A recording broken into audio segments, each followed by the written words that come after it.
Pada momen Natal dan Tahun Baru 2022, aktivitas warga yang menggunakan kereta api meningkat 2 kali lipat dibanding tahun lalu. Tapi yang sibuk di dalam rangkaian kereta bukan hanya masinis, kondektur, atau petugas boardingnya, namun juga bagian kru di kereta makan. Untuk mengakomodir 12.000 porsi makanan selama momen Nataru, KAI Services memiliki 2 dapur sentral. Pertama di daerah istimewa Yogyakarta, dan yang kedua di kota Cirebon, Jawa Barat. Selamat datang di segmen Sehari Menjadi. Sekarang saya sudah ada di kota Cirebon, lagi ada di dapur sentralnya. Nah, bareng sama KAI Services kita ada bawang dan ada cabai. Ini buat dibikin nasi goreng nanti ya, Mbak ya? Betul. Dicek dulu, kalau yang mau nasi goreng pedas bisa ditambah cabai, enggak juga bisa, tergantung selera Anda. Langsung bisa masuk ke dalam, dicek ya, sudah? Dapur utama yang dikelola oleh KAI Services ini telah memiliki sertifikasi kebersihan dan sanitasi, serta sertifikasi halal MUI.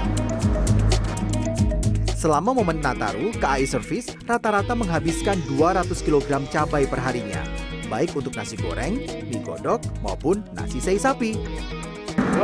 Siap, siap. Oke, chef. Yang kencang ini tuh. Pressure. Cabai akan direbus sekitar 30 menit untuk menghilangkan bau langu dan membuat cabai lebih mudah hancur ketika digiling dengan bantuan mesin. Setelah itu, cuci juga bawang merah yang telah dipisahkan dengan kulitnya. Bila cabai direbus, bawang merah dan bawang putih akan digoreng dengan minyak panas menggunakan alat bantu mesin selama 1 jam atau bawang matang sempurna. Kita lanjut memproses ebi. Ebi yang telah dikeringkan akan disortir dari kotoran yang masih tersisa. Ebi sudah, cabai dan bawang juga sudah. Kita lanjut ke persiapan lain, yakni bakso ikan dan bakso sapi. 1 buah bakso akan dipotong menjadi 5 bagian. Setiap harinya, KAI Services menghabiskan 60 kg bakso ikan dan 60 kg bakso sapi. Nah, lanjut ke protein selanjutnya, daging ayam.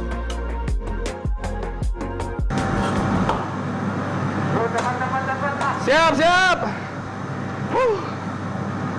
Tukang masak rumahan ke dapur beneran begini. Under pressure. Siap, chef. Sudah, chef.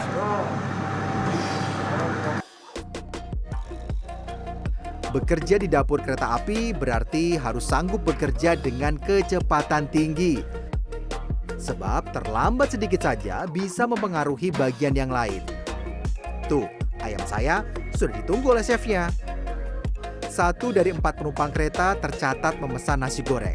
Dan nasi goreng menempati urutan pertama menu yang paling banyak dipesan oleh para penumpang kereta jarak jauh.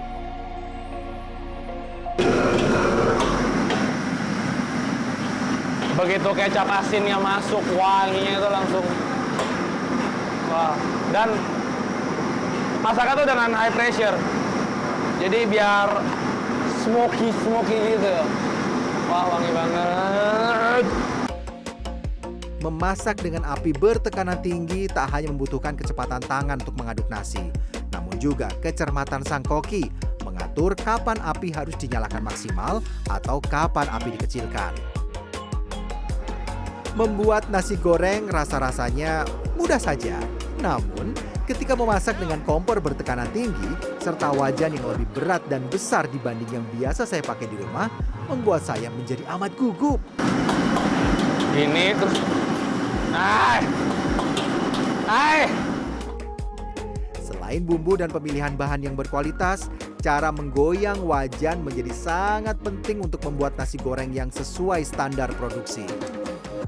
Melempar-lempar nasi ke udara ketika memasak bukan untuk atraksi semata. Nasi perlu diaduk dengan cara dilempar untuk menghindari nasi menjadi lengket dan gosong.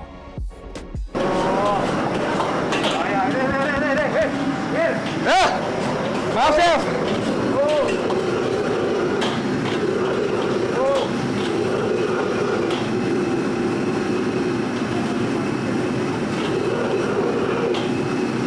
Fatal. Ya, Memasak nasi goreng yang terlihat sederhana ternyata membutuhkan keahlian dan jam terbang untuk bisa menguasainya.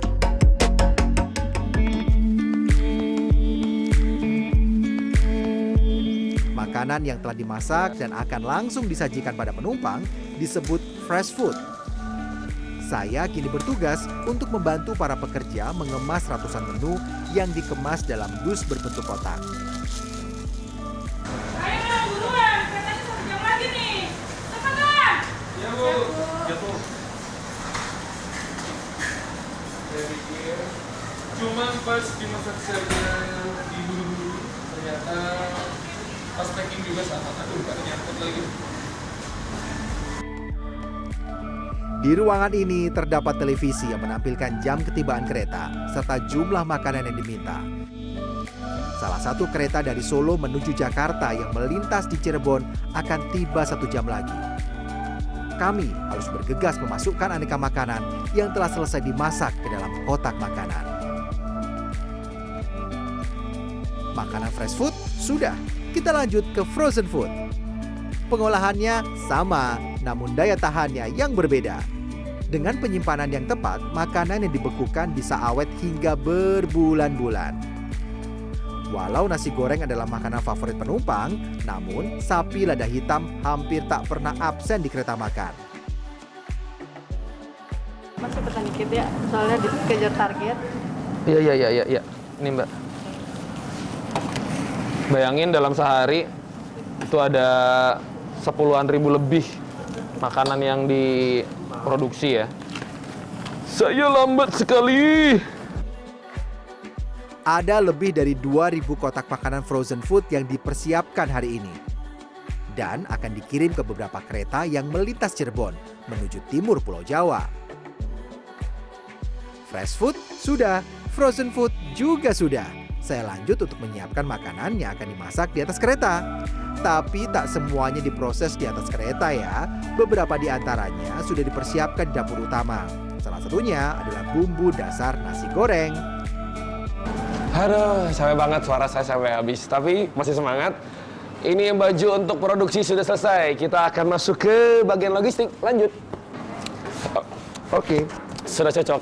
Kita langsung menjadi tim logistik.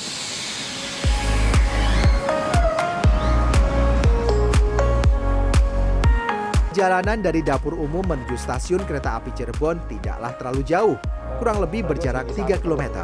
Namun saya harus bergegas, karena 15 menit lagi kereta menuju Jakarta akan melintas di stasiun Cirebon dan membutuhkan beberapa puluh kotak makanan.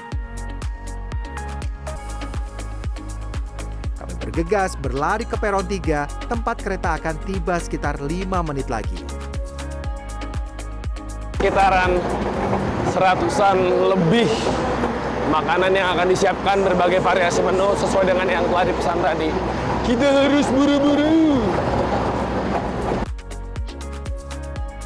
Ternyata saya salah, kereta berada di peron pertama. Kami harus bergegas karena 2 menit lagi kereta akan tiba.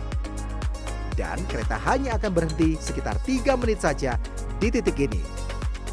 Beruntung, saya tiba tepat waktu. Sembari serah terima makanan, ada belasan petugas Tams Army yang dalam waktu 2 menit akan membersihkan titik-titik yang mudah kotor. Seperti handle pintu kereta, lantai, hingga toilet. Beberapa menit berselang, kereta kembali melaju menuju ibu kota DKI Jakarta. Jadi tim produksi sudah, tim logistik sudah, kita akan bersiap dengan yang satu ini. Oke, sudah ready. Sudah berganti pakaian menjadi seorang chef. Kita akan masak.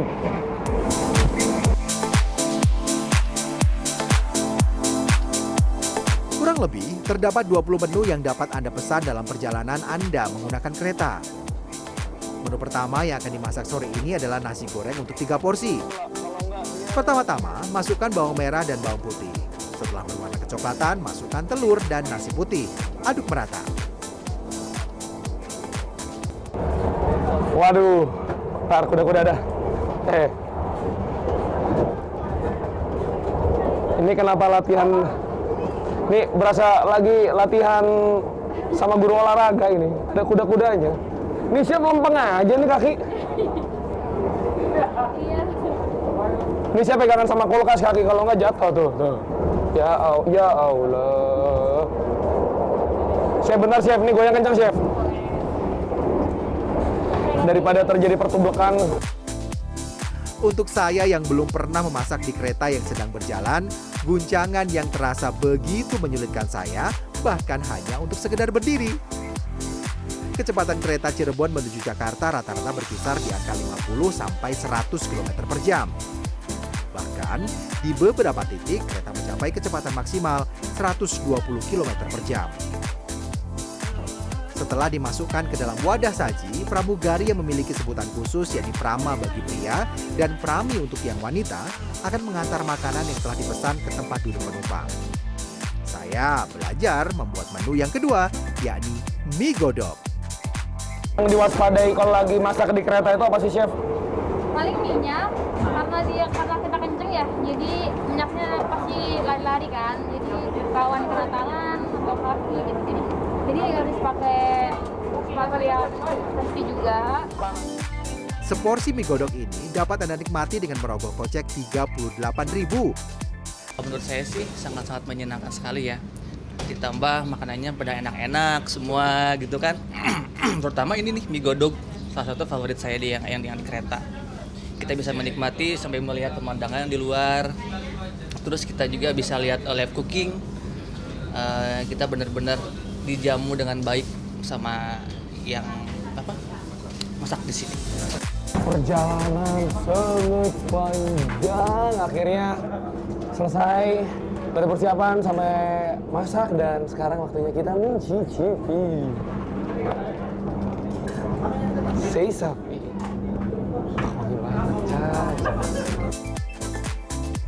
Setelah hari yang panjang, akhirnya saya mencicipi makanan yang telah saya buat sedari pagi. Tak lupa secangkir teh hangat untuk menutup hari. Ada alasan di balik makanan yang menjadi salah satu fokus utama KAI Services pada momen liburan Nataru tahun ini. Ambience-nya yang beda sebenarnya. Ya, kalau kita datang ke kereta makan, ke restorasi, ya pasti wangi masakannya. Kemudian juga kita bisa langsung live melihat chef tersebut memasak, bagaimana caranya memasak, menyajikan juga, meracik masakannya sampai terhidang dengan baik ya ke pelanggan, itu yang paling menarik.